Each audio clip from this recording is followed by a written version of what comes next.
আলহামদুলিল্লাহ, সমস্ত প্রশংসা, সমস্ত তালিম সেই মহান রব্বুল আলামিনের, যে মহান রব্বুল আলামিন আমাদের জ্ঞান পবিত্র জুমার দিন জুমার নামাজের উদ্দেশ্যে জামিয়া ইসলামিয়া মসজিদে আশা বসার তৌফিক দান করেছেন। আমরা সকলে বলি আলহামদুলিল্লাহ। তার কাছে গত জুমা আমরা এই মসজিদে সালাত ফজিলতের উপর আলোচনা শুনেছি। আর যেভাবে আমি গত জুমা বলেছিলাম, আমার আবার আগের ধারাবাহিকতা কোরআনুল কারীমের পিছন দিক থেকে ছোট ছোট সূরাগুলোর যে তাফসীর আলোচনা চলছিল, ওই আলোচনাগুলোর দিকে আবার ফিরে আসলাম। আজ আমার আলোচ্য বিষয় হচ্ছে কোরআনুল কারীমের ছোট একটি সূরা, সূরা আল মাউন। সূরা মাউন এটা হচ্ছে মক্কি সূরা। এই সূরাতে আগে তরজমাটা আমরা শুনে নেই, এরপরে এর তাফসীর, শানে নুজুল ইনশাআল্লাহ তাআলা যতটুকু আজকে সম্ভব হবে আলোচনা হবে। আল্লাহ রাব্বুল আলামিন ইরশাদ করেন, বিসমিল্লাহির রহমানির রহিম, আরাআইতাল্লাযী ইউকাযযিবু বিদ্দীন। আপনি কি তাকে দেখেছেন যে বিচার দিবসকে মিথ্যা জানে? ফাযালিকাল্লাযী ইয়াদউল ইয়াতীম, সে তো সেই ব্যক্তি যে ইয়াতীমকে ধাক্কা দিয়ে তাড়িয়ে দেয়। ওয়ালা ইয়াহুদ্দু আলা তুআমিল মিসকিন, আর মিসকিনকে আহার দিতে উৎসাহিত করে না। আজ এই দুটি আয়াত নিয়ে ইনশাআল্লাহ আলোচনা হবে।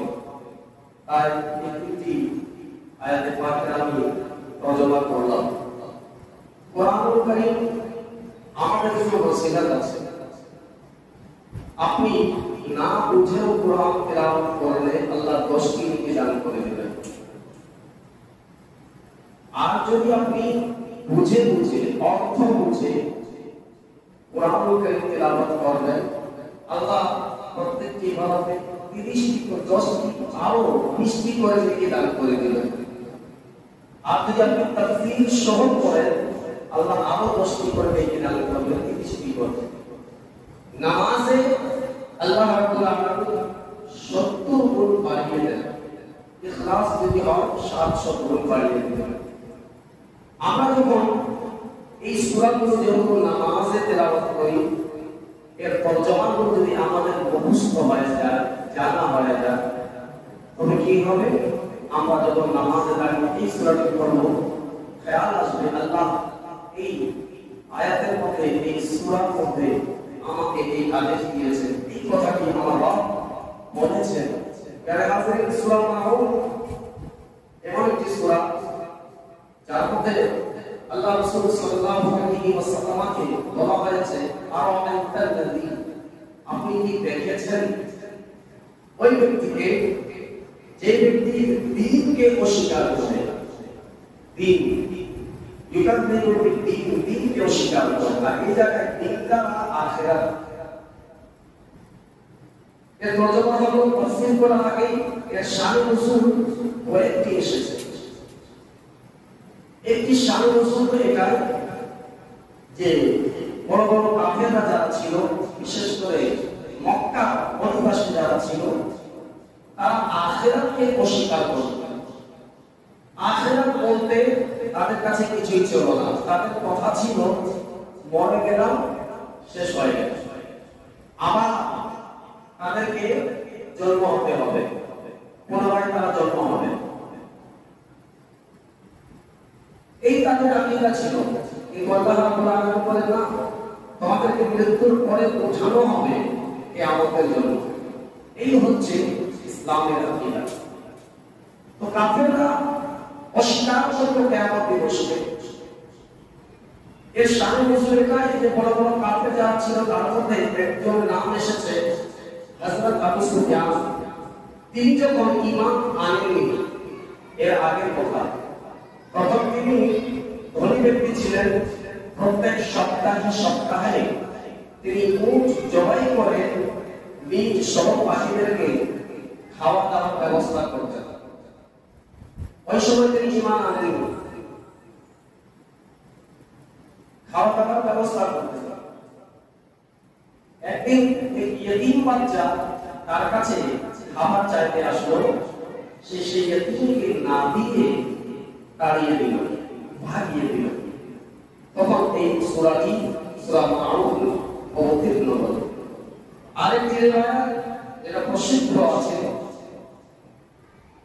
আবু জাহলের কাছে এই ইয়েতিম বাচ্চা তার বাবার ওয়ারাসাতে কিছু পাওয়া গিয়েছিল, বাচ্চা ছোট ছিল।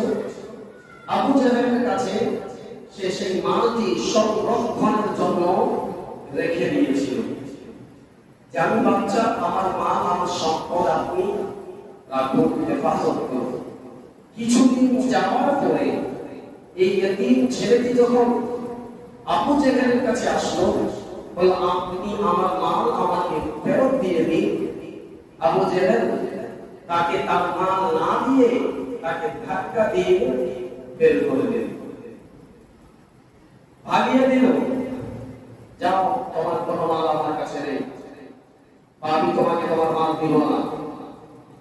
এই ধরনের কথা বলে তাকে তাড়িয়ে দিল। ওই ছোট বাচ্চা দেখতে লাগলো আবু জাহল কোম্পানি আর কয়েকটি কাফে বসেছিল, তারও সরকার ছিল যেমন তোমার সাহেবের কাছে। তাদের কাছে গিয়ে বললো, দেখুন না, আমার সম্পদ, আমি ইয়েতিম আছি, আমার সম্পদ আবু জাহলকে আমি রাখতে দিয়েছিলাম, সে ফেরত দিচ্ছে না, আপনারা কিছু বলুন, কোম্পানিতে কি আছে? তারা কি তাদের থেকে আশা করা যায়? তারা বলতে লাগলো, আবু জাহল দিবে না, যদি তোমার মাল ফেরত পেতে চাও তবে যাও মুসলমানদের নবীর কাছে যাও, তিনি যদি এসে বলে দিবেন, হতে পারে দিয়ে দিবেন। তাদের উদ্দেশ্য ছিল ঠাট্টা করা, ইয়ার্কি করার জন্য এই কথাটি তারা বলছিল। কেননা তারা জানতো যে রাসূলুল্লাহ সাল্লাল্লাহু আলাইহি ওয়াসাল্লাম প্রকাশ্য দুশমন আবু জাহল, আর রাসূল পাক সাল্লাল্লাহু আলাইহি ওয়াসাল্লাম এই ছোট ইয়েতিমের জন্য আবু জাহলের কাছে আসবে না। এই ইয়েতিম বাচ্চা যখন তাকে গিয়ে বলবে, তিনি বলবেন না, সে তো আমার দুশমন, আমি যাব না। তখন রাসূল পাক সাল্লাল্লাহু আলাইহি ওয়াসাল্লামের ইমেজ মক্কার জমিনে কমিয়ে যাবে। তাদের এর মধ্যে তাদের ষড়যন্ত্র ছিল। কাফিররা প্রত্যেক ক্ষেত্রে চেয়েছে আমাদের রাসূলুল্লাহ সাল্লাল্লাহু আলাইহি ওয়াসাল্লামকে বদনাম করা। তারা এই চিন্তা নিয়ে বলল, যাও মুহাম্মদ আরবি সাল্লাল্লাহু আলাইহি ওয়াসাল্লামকে দিয়ে বলো, তিনি তোমার মাল দিয়ে দিবেন, তিনি তোমার মাল দিয়ে দিবেন। কাফিররাও জানতো যে রাসূলুল্লাহ সাল্লাল্লাহু আলাইহি ওয়াসাল্লামের দুই হাতে কিছু নেই, কিন্তু তার কাছে কোন ভিখারি যখন যাইতো খালি হাত ফিরে আসতো না। রাসূলুল্লাহ সাল্লাল্লাহু আলাইহি ওয়াসাল্লামের দুই হাতে জাহিরি ভাবে, প্রকাশ্য ভাবে কিছুই থাকতো না, কিন্তু আজ পর্যন্ত কোন ভিখারি খালি হাতে তার দরবার থেকে ফিরে যায়নি। আর হযরত ইমাম আহমদ রাজা ফাজিল বরেলভী বলেছেন, মেরে করিম সে কর कतरा किसी ने मांगा, मेरे करीम से कर कतरा किसी ने मांगा, दरिया बहा दिए गए, दूर बेबहा दिए गए। রাসূলুল্লাহ সাল্লাল্লাহু আলাইহি ওয়াসাল্লাম থেকে কেউ যদি অল্পটুকু চেয়েছে, আল্লাহর রাসূল এত দান করে দিয়েছেন, এত দিয়ে দিয়েছেন যে সেই কোনদিন আর চাওয়ার জন্য কারো কাছে হাত পাতায়নি। প্যারে হাজির, ওই ছেলেটি যখন শুনলো যে রাসূলের পাক সাল্লাল্লাহু আলাইহি ওয়াসাল্লামের কাছে যেতে হবে, ছোট বাচ্চা ইয়েতিম আছে, সেই ছেলেটি রাসূলুল্লাহ সাল্লাল্লাহু আলাইহি ওয়াসাল্লামের দরবারে এসে হাজির হলো। হাজির হওয়ার পরে বলছে, ইয়া রাসূলুল্লাহ সাল্লাল্লাহু আলাইহি ওয়াসাল্লাম, আমার সম্পদ, আমার মাল আমি আবু জাহলকে রাখতে দিয়েছিলাম, এখন সে আমার মাল দিচ্ছে, আমাকে তাড়িয়ে দিচ্ছে, আমরা থাকলে কি করতাম? আরে জানো, আজকাল তো আমরা গরিব মানুষের কথাকে কোনো গ্রাহ্য রাখি না, অবহেলা করি। আর যদি আমার এখন ক্ষমতা থাকে, তাকে একটা সময় দেব, আচ্ছা অমুক দিন আসবো আমার কাছে, এখন আমি নেতা, আমি খেতা, আমি অমুক, আমি তমুক, আমার সময় মোতাবেক তোমাকে চলতে হবে, আমি যেদিন সময় দিব ওই দিন তোমার কাজ আমি করব। কিন্তু যারা হাজরিন, তুমি যতই বড় দুনিয়ার নেতা হয়ে যাক না কেন, তুমি দুনিয়ার যত বড় মন্ত্রী হয়ে যাও না কেন, রাসূলুল্লাহ সাল্লাল্লাহু আলাইহি ওয়াসাল্লামের মাকামের কদমের নিচে তুমি আসতে পারবে না। ওই রাসূলুল্লাহ সাল্লাল্লাহু আলাইহি ওয়াসাল্লাম যার শান মানেমত, তিনি ইশারা করলে আসমানের চন্দ্র দ্বিখণ্ডিত হয়ে যায়। এখন ক্ষমতাবান নবী ইশারা করে দিলে যে সূর্য ডুবে গিয়েছে আবার ফিরে আসে, তিনি স্বয়ং বলেন, আমি যদি ইশারা করি এই উহুদ পাহাড়টি আমার সঙ্গে স্বর্ণ হয়ে চলবে। এমন ক্ষমতাবান রাসূলুল্লাহ সাল্লাল্লাহু আলাইহি ওয়াসাল্লাম আগে কেমন হওয়া উচিত ছিল। আর সামান্য কয়েকটি টাকা আমাদের হয়ে গেলে আমার পা তো জমিনেই থাকে না। গরিবদেরকে আমরা কিছু মনে করি না। রাসূলুল্লাহ সাল্লাল্লাহু আলাইহি ওয়াসাল্লাম ওই ইতিম বাচ্চাকে এটা বলেননি, ঠিক আছে আমি কিছু ইবাদত করি এরপরে যাব, বা ঠিক আছে তুমি কালকে আসো আমি কালকে যাব, এটাও বলেননি আমি আমার পাঠিগণ থেকে মাশওয়ারা করি, পরামর্শ করি কি বলা হয়, এটাও বলেননি তুমি দরখাস্ত দাও, অ্যাপ্লিকেশন দাও। আজকে অ্যাপ্লিকেশন ছাড়া কাজ হয় না। আজকে ডোনেশনের জন্য অ্যাপ্লিকেশন লাগে, আইডি কার্ডে ছবি দিতে হয়, এরপরে রেশন, সব জায়গায়। তাহলে হাজরত রাসূলুল্লাহ সাল্লাল্লাহু আলাইহি ওয়াসাল্লাম, আমি বলি আজ যারা নেতা হচ্ছে, আজ যারা দানবীর হচ্ছে, আজ যারা বড় হচ্ছে, তাকে আমার নবীর চরিত্র অবশ্যই পড়া উচিত। রাসূলুল্লাহ সাল্লাল্লাহু আলাইহি ওয়াসাল্লাম জীবনী পড়া উচিত যে কিভাবে মানুষের মাথার উপরে রাজত্ব নয়, আপনার ক্ষমতা থেকে তো মানুষের মাথার উপরে রাজত্ব পারবেন না। মানুষের অন্তরে যদি আপনি রাজত্ব করতে চান, আপনাকে রাসূলুল্লাহ সাল্লাল্লাহু আলাইহি ওয়াসাল্লাম আদর্শতে আসতে হবে। ওনার পাঠিয়ে দেওয়া তরিকার উপরে আপনাকে আমল করতেই হবে। ওই ইতিম যখন আসলো, রাসূলুল্লাহ সাল্লাল্লাহু আলাইহি ওয়াসাল্লাম দেরি করেননি, সঙ্গে সঙ্গে তার হাত ধরলেন আর বললেন, চলো আবু জাহেলের কাছে, দেখি তোমার মাল কিভাবে দিচ্ছে না। বলুন না সুবহানাল্লাহ। আজ তো আমরা গরিবদের পাশে দাঁড়াতে আমাদেরকে খারাপ লাগে। মসজিদ আছে, মসজিদে আমরা দাঁড়িয়ে যাই। এই মসজিদ একটি জায়গা যে জায়গায় একসঙ্গে সবাই দাঁড়িয়ে যায়, কারণ এখানে কোনো অপশন নেই। एक ही सब में खड़े हो गए, महमूद आया, न कोई बंदा रहा न कोई बंदा रहा, एक ही কাতারে দাঁড়িয়ে গেছে সবাই। বাদশা আছে, গোলাম আছে, সবাই এক সফের মধ্যে এক কাতারের মধ্যে দাঁড়িয়ে গিয়েছে। কোন পাগল করে আল্লাহ তাবারক ওয়া তাআলার কাছে। তাহলে হযরত যে রব যিনি আমাদেরকে সৃষ্টি করেছেন, তিনার নজরে ধনী ব্যক্তি যেমন বান্দা, গরীব তেমন বান্দা। হ্যাঁ, পার্থক্য এটাই আছে। আর কিয়ামতের ময়দানে কিছু পার্থক্য হবে, যারা ধনী হবে এবং যারা গরীব হবে। তো গরীব ব্যক্তি ধনী ব্যক্তিগণ থেকে 500 বছর আগে জান্নাতে যাবে যদি নেককার হয়। আরে হাজরিন, রাসূল আলামিন সাল্লাল্লাহু আলাইহি ওয়াসাল্লাম যখন ওই ইতিমের হাত ধরে আবু জাহেলের বাসায় চলে গেলেন, ওই কাফেররা যারা ওই বাচ্চাকে পাঠিয়েছিল তারা তো আজ দাঁড়িয়ে আছে।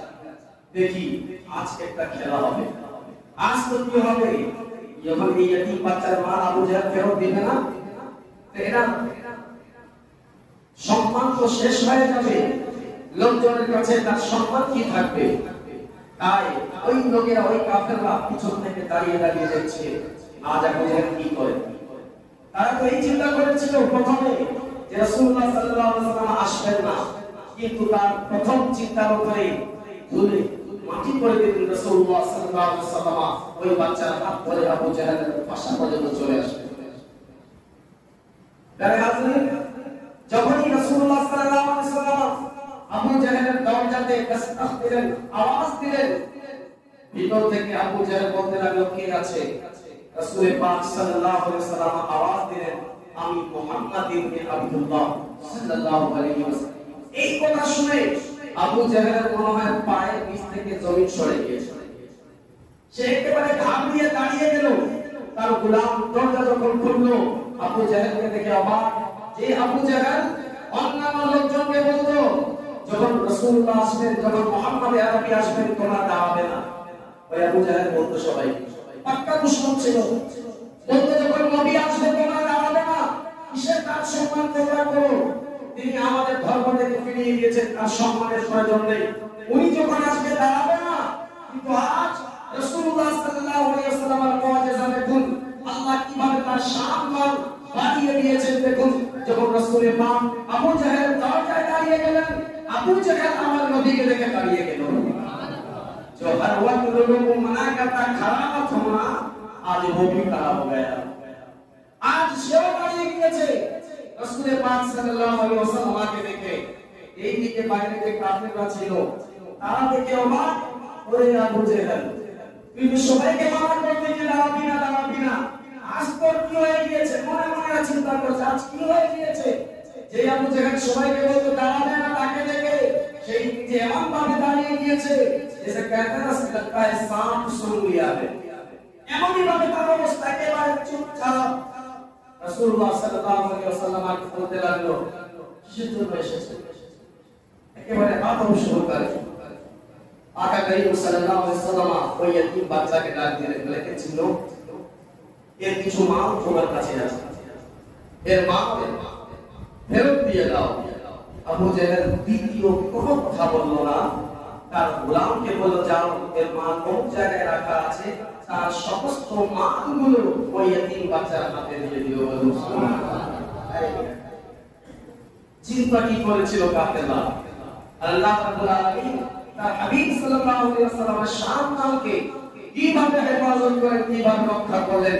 প্রিয় হাজরিন, যখন মাল নিয়ে নিলেন রাসূলুল্লাহ সাল্লাল্লাহু আলাইহি ওয়াসাল্লাম আবার ওই ইতিম বাচ্চার চেহারা দেখে মুচকি হাসি দিচ্ছে, তিনি খুশি হয়ে গেলেন। প্রিয় হাজরিন, যখন ফিরে আসলেন এই যে কাফেররা ছিল, আবু জাহেল কোম্পানির কিছু লোকরা ছিল, তারা দৌড় নিয়ে গেল আবু জাহেলের কাছে। আবু জাহেল কি করলি এটা? তুই তো সাকাত ছিলি, তুই নবীকে দেখে দাঁড়িয়ে গেলি, আমার ওই ইতিম বাচ্চার মাল ফেরত দিয়ে দিলি, আমাদের তো নাক তো ফাটা গিয়েছে, আমাদের সম্মান থাকলো কি? তাহলে আমি করবোটা কি? তাফসীরের মাসাদিতে লেখা রয়েছে এই বিষয়টি, এবং তাফসীরের রুহুল বায়ানে আলাদা একটি তাফসীর, আমি দুটোই বলছি। তাফসীরের মাসাদির মধ্যে সূরা মাউনের এই তাফসীরে লেখা রয়েছে আবু জাহেল বলল আমি কি করব? যেমন ভাবে আমি মুহাম্মদ আরবি সাল্লাল্লাহু আলাইহি ওয়াসাল্লামকে আমার দরজার সামনে দেখলাম, দেখেছি তার পিছনে বড় বড় কোন ব্যক্তিরা তীর নিয়ে নেজা নিয়ে দাঁড়িয়ে আছে, আমি যদি কিছু বলতাম তাহলে তীর ছুঁড়ে আমাকে মেরে দিত, আমি মরে যেতাম, আমি ভয়ে আমার অবস্থা খারাপ ছিল, আর আমি সেখানে কি কথা বলবো? আর তাফসীরের রুহুল বায়ানের মধ্যে আমি বললাম যে আবু জাহেল তার সঙ্গে এসে বলতে লাগলো যে শুনো, যেমন ভাবে রাসূল পাক সাল্লাল্লাহু আলাইহি ওয়াসাল্লাম আমার দরজায় আসলেন, আমি দরজা খুলে দেখে অবাক হয়ে গেলাম, আমি দেখলাম তার পিছনে বড় একটি অজগর সাপ মুখ হাত করে আছে, আমি যদি কিছু বলতাম ওই সাপ যে আমাকে গিলে খেয়ে ফেলতো, আমি আমার মৃত্যুর ভয়ে এই কাজগুলো করে দিয়েছি। বলেন সুবহানাল্লাহ। যারা হাজরিন, যারা উস্তাদে রাসূল হয়, যারা রাসূলুল্লাহ সাল্লাল্লাহু আলাইহি ওয়াসাল্লাম উস্তাদ বিয়াদ ভয় থাকে, আল্লাহ রাব্বুল আলামিন তাদেরকে এইভাবে ভয় দেখিয়ে থাকেন। যারা আশিক হয়ে থাকে, তারা যখন রাসূলুল্লাহর প্রেমে দাঁড়ায় তখন তাদের অন্তরটি শান্তি পেয়ে যায়। বলেন সুবহানাল্লাহ। তারা মজবুর হয় নয়, মাসরুর হয়ে দাঁড়িয়ে যায়।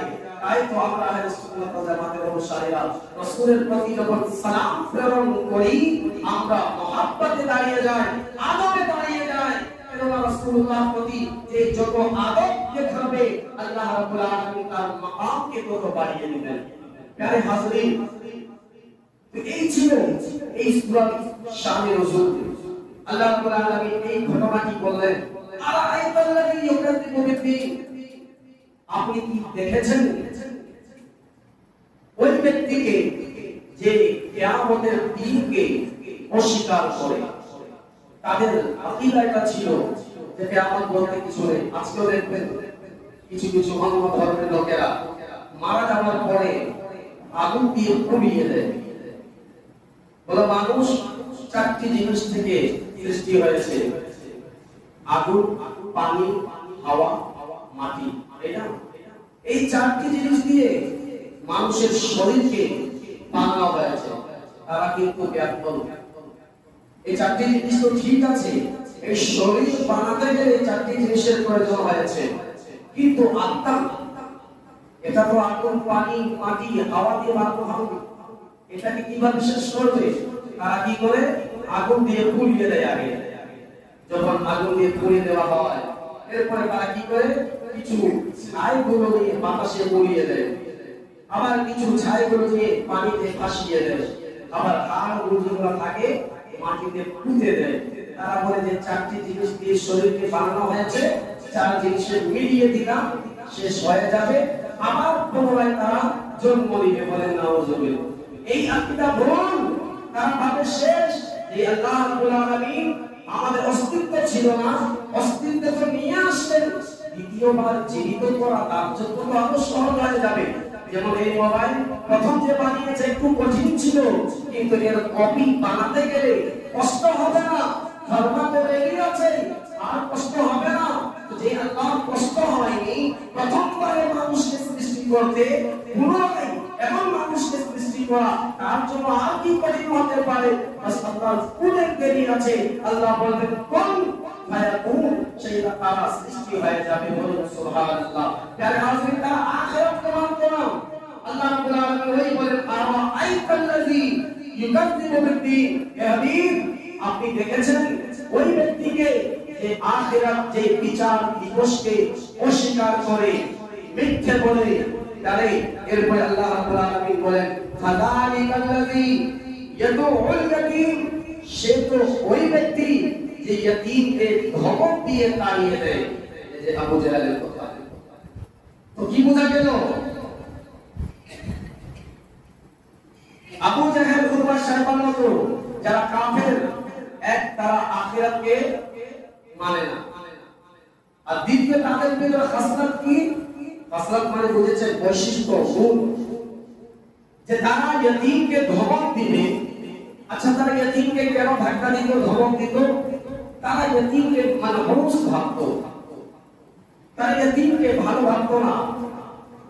তারা ভাবতো যে তারা থাকলে আমাদের কাজ নষ্ট হয়ে যাবে, তার বাপ মা মারা গিয়েছে, তার মা মারা গিয়েছে, এর জন্য। দ্বিতীয়ত তারা গরিব, যার বাবা নেই সে তো গরিব।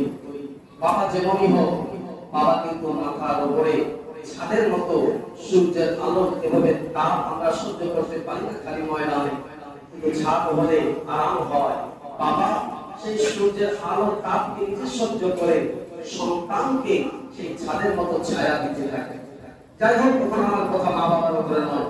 তো তারা ইয়তীমদেরকে ঘৃণা এর জন্য করতো। আল্লাহ তাআলা কথা বলেন, এই কাফিরদের বৈশিষ্ট্য বলে দিলেন, তারা আখিরাতকে অস্বীকার করে এবং তারা কি করে? ইয়তীমকে ধমক দিয়ে, ধাক্কা দিয়ে তাড়িয়ে দেয়। 3 নম্বর আয়াতে আল্লাহ রাব্বুল আলামিন বলেন ওয়ালা ইয়াহুদ্দু আলা তুআমিল মিসকিন, আর তারা মিসকিনকে আহার দিতে, খাবার দিতে লোকজনকে উৎসাহিত করে না। একটি তাফসীর, এর তরজমা এভাবে করা হয়েছে, তারা নিজেও মিসকিনদেরকে খাবার দেয় না এবং অন্যজনকে মিসকিনকে খাবার দিতে উৎসাহিত করে না। खुद भी नहीं खिलाते गरीबों को, मिस्कीनों को, और दूसरों को कहते भी नहीं कि गरीबों को खिलाओ, बल्कि कोई अगर खिलाता उसे मना करते। আজকে কিছু লোক আছে দেখবেন, কেউ আছে নিজের নামে হোক, বাবার জন্য হোক, 40 নামে বাবার জন্য, মায়ের জন্য হোক, ইয়তীম বাচ্চাদেরকে মাদ্রাসা থেকে নিয়ে খাওয়ায়। না, কি দরকার আছে? মানুষ মারা গিয়েছে, শেষ, কোরআন পড়ো, দোয়া করো, শেষ। এই ইয়তীমদেরকে না খাওয়ানো কাফিরদের আলামত। কাদের আলামত? জোরে বলুন না, কাফিরদের আলামত। এই তিনটি বিষয় বিশেষ করে কাফিরদের আলামত। এক, তারা আখিরাতকে অস্বীকার করে, একেবারে অস্বীকার। দ্বিতীয়, তারা ইয়তীমদেরকে ধাক্কা দিয়ে তাড়িয়ে দেয়। 3 নম্বর, ইয়তীমদেরকে তারা নিজেও খাবার দেয় না এবং অন্যকে খাবার দিতে উৎসাহিত করে না। প্রিয় হাজরিন, এখন এই বিষয়গুলো যদি আমাদের ভিতরে থাকে, তো আমরা তো কালমা তো পড়ি, কিন্তু এর পরেও আমরা কি মুসলমান আছি? আজ দেখি আখিরাতকে কাফিররা অস্বীকার করে, এই সূরা মাউন থেকে প্রমাণিত। কিন্তু আজ আমরা বলি আমরা কি আখিরাতকে বিশ্বাস করি? বলুন, করি না? মরে কি आखिरत दाঁড়াতে হবে কিনা? आप लोग आवाज दीजिए ना, ऐसा लगता है समझ नहीं रही। सब बंगला समझते हैं ना? आप तो फिर आवाज दीजिए ना, वरना हम कहीं आपको कहीं आज पैसा वैसा नहीं मांगेंगे हम यहाँ से, वापस गए हम मांग मांग कर आज नहीं मांगेंगे।